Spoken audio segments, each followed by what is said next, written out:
Mandates aren't new, fighting them is. This is part one of a three-part series where we're going to take a look at mandates, their history, where they come from, and how we can counter them in the future.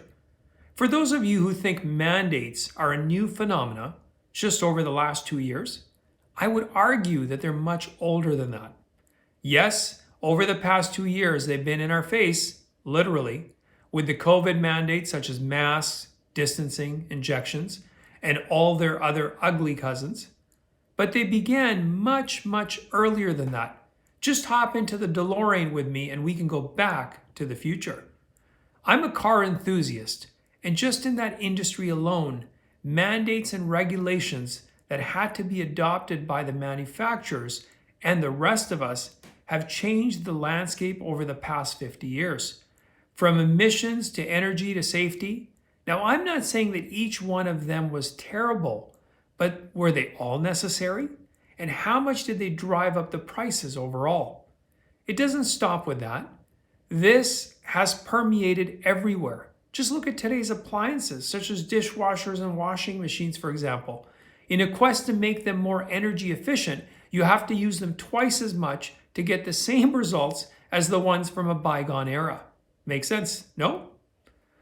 The paternal European Union recently pushed the appliance madness even further by mandating that toasters now must make the bread perfectly limp. Must describe some of them. Instead of toasty. Does this mean that those of us who prefer toast the way it was meant to be are toast? Just think about all the things government mandated. It mandated auto insurance, seat belts, motorcycle helmets, corn additives in gasoline, ethanol, safety features in cars, as previously mentioned. All of these things have increasingly led to dramatic price increases and mandatory devices to clean up your auto exhaust while also helping out by making your car run more inefficiently. So ultimately you burn more fuel, creating more exhaust. So how did we get here? To an overbearing nanny knows best state. Could it be that we've allowed our once free land to be taken over by a Frankenstein form of Neofascism, wherein corporations bribe or convince local and federal and provincial governments to mandate consumers purchase or consume their products? COVID injections, for example? Making the corporations fabulously wealthy while slowly siphoning out our liberties through a myriad of mandatory pinpricks, leaving you and me to bleed out, but not enough to kill us. After all, they need the goose. Of course, before I can convince you to join the fight against the empire, I'll have to prove to you that the problem pre-existed COVID. Of course, once you've seen the light, then we'll unpack why this problem should be sky high on our list of priorities to deal with. Spoiler alert, it's because so many of our other problems can be traced directly back to this one. One of the common misconceptions of those that live in the West is that nobody tells me what to do or buy. I buy what I want when I want. Not so, my friends. We've been letting the government mandate many of our purchase decisions for decades now. Sadly, we've been asleep at the wheel and allowed it to happen. Now, to our defense, they were clever and did so ramping regulations up incrementally. They were far too smart to turn up the heat to high and boil the frog altogether. Every overreach was always framed as being intended for our benefit, to protect us, to keep us safe, to reduce our risk. Bubble wrapped, safe, secure, and risk-free.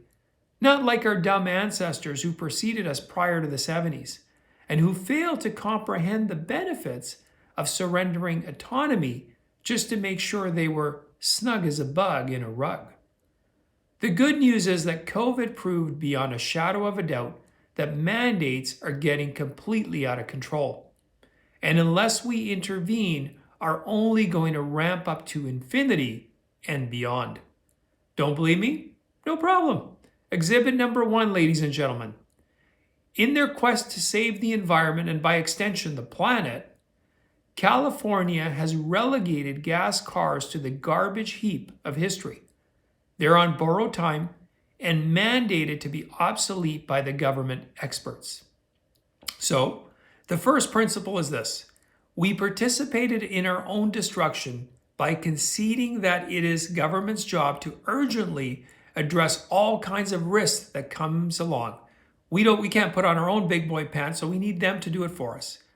Even if we never gave permission explicitly for them to rule our lives vis-a-vis mandated fiats, we at a minimum have implicitly conceded it. Of course, we might have whined about it, but that was the extent of our collective objections. We never drew the line in the sand. I'm a firm believer that before we can fix what's wrong, we must all acknowledge our hand in it. And now, from just one tiny concession, many myriads of concessions have been birthed, and now we have a herd of mandates. In fact, they've become so widespread that we're encountering them coming and going, and escape seems to be impossible. But fear not, my friends. Tomorrow, I'll unpack this further and we'll take a look at how we can tackle these things. See you next time.